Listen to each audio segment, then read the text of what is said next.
have you ever Googled yourself? More specifically, have you ever Reddited yourself? In other words, yesterday I typed in Nick Shell Reddit because I wanted to see what are people saying about me in the underground of the internet.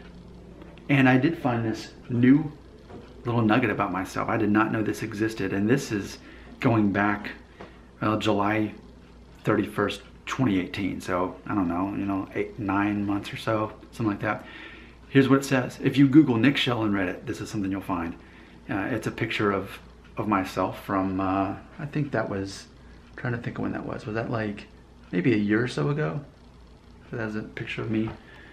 And here's what it says. It says, men with receding hairlines can be handsome if it suits their face. That was the caption. And then it says, a good example would be the YouTuber Nick Shell. He is much better looking than Tom Hardy, who has all of his hair. So that's interesting. And first of all, let me just Google Tom Hardy, because I know I saw him, I guess, in that Batman movie. Wasn't he a villain? And then I know he's in the Venom movie, but I just want to Google this guy real quick because I don't know a whole lot about him. 5'9", he's the same height as me. That's interesting. Okay. What I want to know, I want to find out how old he is too, because that would be interesting. 1977, so he was born the same year my parents were married, so that's 4 years older than me, and I'm almost 30. So he's in his early 40s.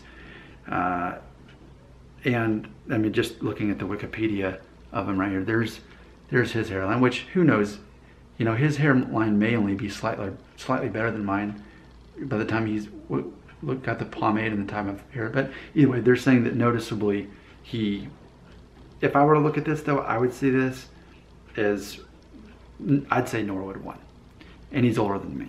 So apparently in the hair situation, he's better off. He's the same exact height as me. That's interesting. A couple years older than me. But it's being said on Reddit, on the internet, that I am better looking than Tom Hardy. So I'll let you decide that, which that's going to be kind of weird, because then you get to decide between two men who's better looking. That, hey, you're the one agreeing to do it. So there you go. But either way, it has been presented that I am better looking than Tom Hardy.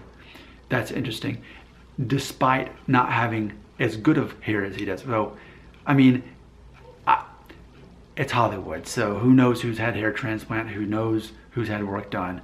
But assuming that what we see there is legit, then he's in a better situation, because his hairline seems to be Norwood 1, whereas mine's definitely 2.5 at best. So isn't that interesting? Let's just fathom the thought too that one man can be better looking than another man, even though one man has less hair, but I can still be better looking than someone. But I'm Nick Shell, and remember, what I talk about regularly is looks only matter so much when you're a man. We are judged harshly on so many other things, like being confident, funny, good conversationalist, good at communicating, good at making other people feel good about themselves, being skilled, knowing what we're good at, knowing what we're bad at, etc. So it only is so relevant, but if nothing else, it's an interesting conversation. So thank you for whoever on Reddit last July who said that. Your comments belong here.